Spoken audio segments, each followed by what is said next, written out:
we don't need roads.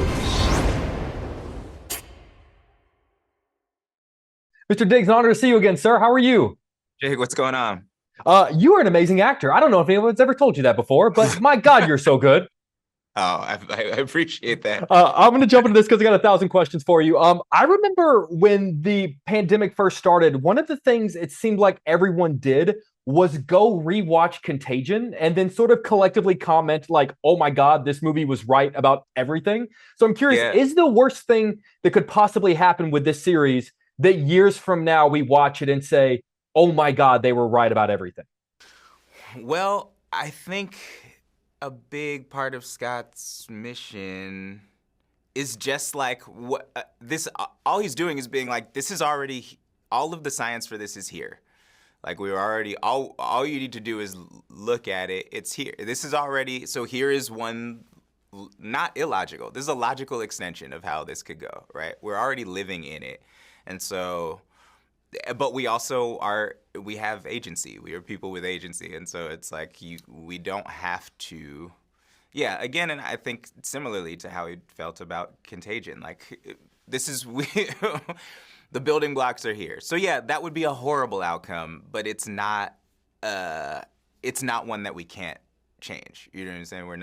It's not just barreling towards that with no ways to stop. It is just about being like, hey, look, this is how this could go. Or also, we could sort of collectively decide that that's not what we want to do.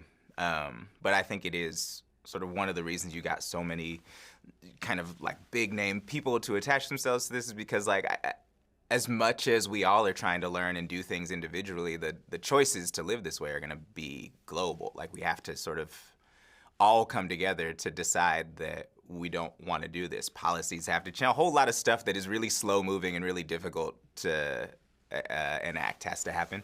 And so, yeah. So I think to Apple's credit and to Scott, the whole creative team's credit, like trying to make something as big and splashy as possible, so that to be hopefully like a small part of a much larger movement. Because there's some people you almost have to like snap in front of their eyes and say like, hey, look at this entertaining TV show, but also like listen to what the hell it's actually saying in a way. All of us though, me too. Like I don't, I'm not going to remove myself from that. Like I need to be entertained in order to care about anything too. You're saying? Yeah. So like that's why I'm very happy to be a part of this. Well, I'm glad you are. This is, I will say, the kind of series that you hope, like you said, inspires change. You want people to enjoy it, but you also hope that it kind of urges people, quite frankly, to get off their ass and do something. But I'm curious, what is the most one of your projects or one of your roles has inspired some sort of change within you, whether it be personal reflection or being proactive in the world, or maybe just changing a small personal behavior? Like, has your work or role ever done that for you? Oh, that's a really interesting question.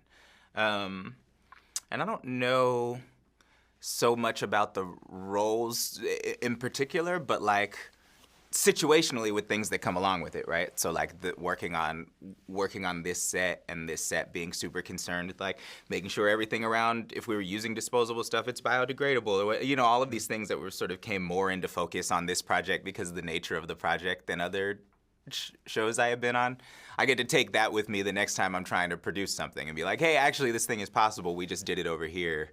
And so why not do that over here? And maybe what's another step I can go through? Or like, the working and trying to create during the pandemic and when we were all on lockdown and everything was so scary, and that bringing us all this realization that like, oh, it's great, it's amazing that we can keep working, but also like a safe and healthy work environment is more important than getting to the end of the day, right? So like those things are additive, and you get to keep those with you as you continue. Yeah. I'm going to cut you loose on this because I want to talk about me bringing your work with me every day. I can't tell you the number of times I've walked around the streets of Chicago, because I walk everywhere, and the beat of my walk is set to "What Did I Miss?" or any great, fantastic song. It's a good walking song. It is a great walking song. And I've always wondered, it's obviously one of the great albums of all time, and we've all listened to it ad nauseum. But I'm always curious, what are the rules if you're on the soundtrack, if you're a part of the project? Like, would you ever be caught dead driving anywhere listening to the Hamilton soundtrack? No, you can't do that. I only listened to it at the listening party. That's the only time I ever heard it. Was the first time we heard it. Yeah. You're missing out, man. It's really great. Yeah, I'm glad. I'm glad. If I had your voice and was a part of a project like that, I would play it all the time. Like at parties for my friends, like, guys, listen. I don't listen to any of my music. I have a hard time with my voice. So I feel very lucky. I feel very gratified that other people don't. But it stresses me out, man. Fair enough. Hey, man, you've always been so kind to me every single time we speak, and it's incredible for me to get to talk with you because you always do amazing projects like this. So I just want to say thank you, and hopefully we can have you back in Chicago again sometime soon. Yeah, I can't wait. All right, love you, buddy. Thank you so much. Right. Bye, guys.